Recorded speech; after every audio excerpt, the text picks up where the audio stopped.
There is a great feeling to be envied by all when parent-to-child relationships respond as they should.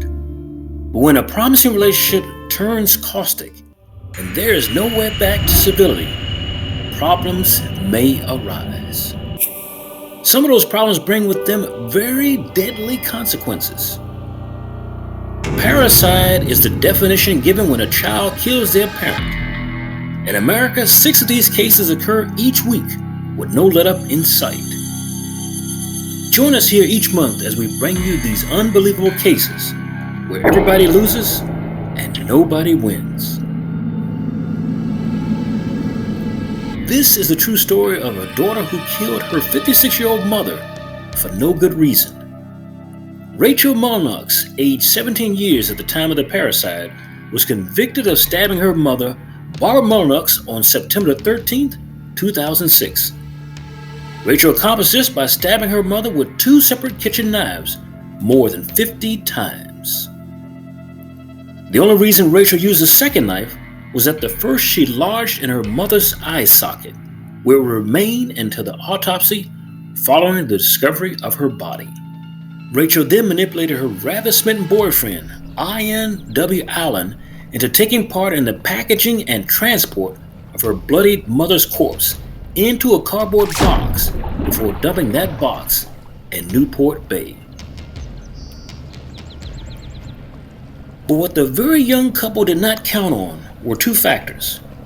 A, that the cardboard would wear away very quickly in brisk seawater, and B, that Rachel's mother's corpse would float to the surface after it built up just enough methane and ammonia gases from putrefaction to create the bloating frequently seen in the abdomen after death.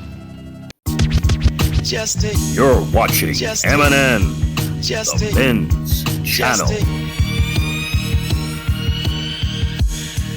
On September 13, 2006, police in the upscale community of Newport Beach, California were called to Newport Harbor Yacht Club.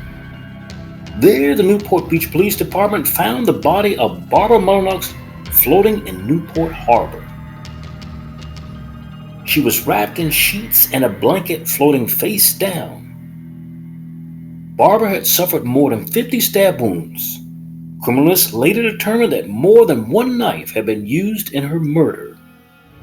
The most graphic of scenes for investigators was that she had a butter knife embedded deep within 1 eye socket.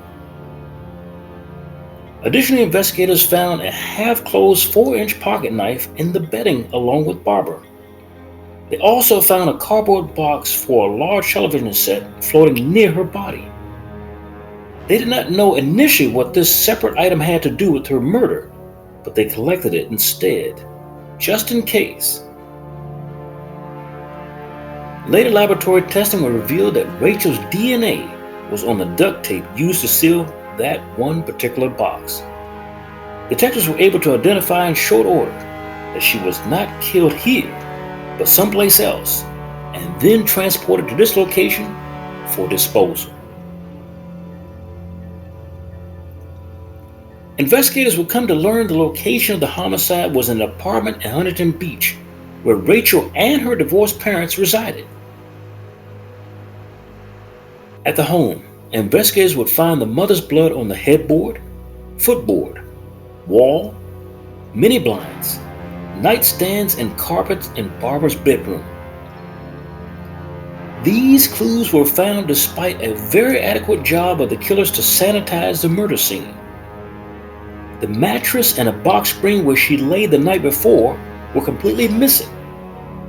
Testing revealed her daughter Rachel's DNA on the non-bloodstained portion of Barbara's pillowcase. Investigators would also determine that the body had been placed in that large cardboard box, then dragged to a vehicle near the home and driven to the harbor.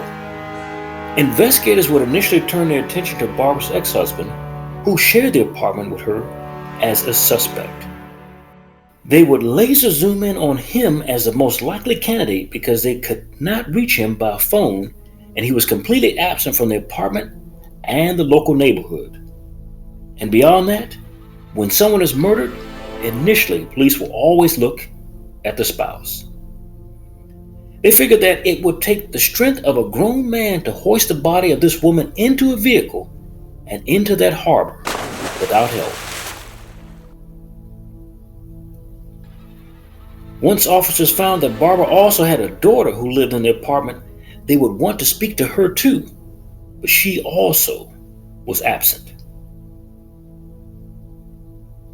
In actuality, Rachel and her boyfriend had been on the run after her mother's murder willingly.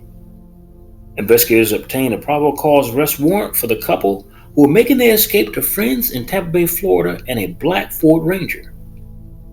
A special national bulletin was pulled out, and investigators called troopers in Louisiana and Texas. Crime scene investigators worked through that night to find fingerprints at the condominium. After the couple was apprehended in Louisiana and advised of their rights, Rachel told detectives she fell asleep between 10 and 11 p.m. the night Barbara was killed. In the middle of the night, she said she awoke hearing her mother screaming for her.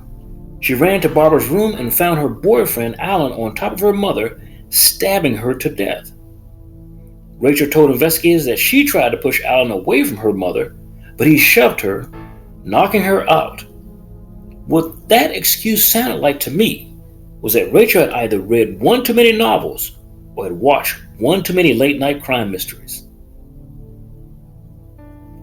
According to Rachel, after Alan killed Barbara, he held a gun to Rachel's head, stating, "You're coming with me." This is the moment that Rachel contends it went from a murder to a kidnapping.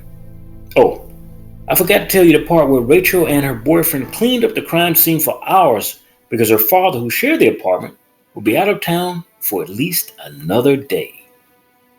When Barbara's ex-husband finally made it back home, he would find a whole squadron of officers and detectives investigating his apartment and building for clues. They then escorted Barbara's ex-husband downtown for further questioning. He would go there willingly. Rachel would throw her conspirator under the bus to save her skin. Rachel told the booking officer at the Huntington Beach jail that she feared her boyfriend Alan. She sought reassurance several times from officers saying, "You're not going to let him hurt me. Promise." The booking officer placed Rachel in a patrol car with her boyfriend Alan, where a tape recorder had been hidden. There, Rachel assured Alan, "If you go to prison and I get out, I'll wait for you." Then Rachel asked Alan, "Did you tell him you kidnapped me?" Alan responded, "They didn't buy that for a second." Rachel advised Alan to plead insanity. She assured him that, "I don't hate you. I'll never hate you. I love you to the day I die. Do you understand that?" She promised if I make bail and I get out of this somehow, I'm going to change my identity and change my appearance, and I'll come see you. The couple proceeded to tell each other several times, "I love you." At trial, Rachel testified she and Alan decided to run away together to escape her mother's abuse. They chose the night of September 12th because her father would be away from town. Their plan was to wait until Barbara fell asleep. Then she would meet Alan outside of her home in his truck, and they would drive to Florida after the murder. According to Rachel, Alan entered the condominium around 1:45 a.m. through the sliding glass doors. Barbara awoke when she heard Rachel and Alan talking. Alan and Barbara argued, and Barbara threatened to call the police to report Alan was kidnapping Rachel. When Barbara entered her bedroom to use the phone, Alan followed her, shut the door, and attacked Barbara. Hearing the struggle, Rachel entered the bedroom and tried to intervene, but Alan shoved her into a wall.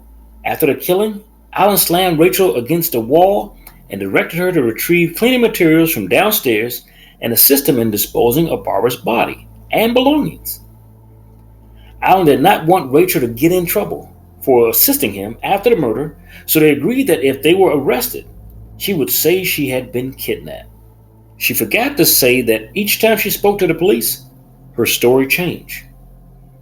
Part of Rachel's testimony at trial was that she loved her mother, whom she called her best friend. Rachel proclaimed her innocence by telling an Orange County judge she never could have committed such a crime against her mother. Rachel then told the judge she was my life, To have one say I stabbed her really affects me because I didn't. She continued on by saying, my mom is my heart. Every day without her is a struggle. I did not do this to my mom. But in her diaries, which were used by prosecutors as evidence, Rachel repeatedly wrote that she hated her mother. The jury was unpersuaded by Rachel's testimony and convicted her of first-degree murder for the stabbing death of Barbara. Superior Court Judge David A. Thompson sentenced Rachel to 25 years to life in prison on October 9th of 2008. Jurors had no problem seeing through her ruse because it was Allen who was first questioned by police and had laid out the entire story of how Rachel killed her mother and then crafted a story to make Allen take the fall. At a separate trial, Rachel Mullenix's boyfriend at the time, Ian Wesley Allen of Huntington Beach, was also convicted of a single felony count of murder. Allen was sentenced to 25 years to life in prison.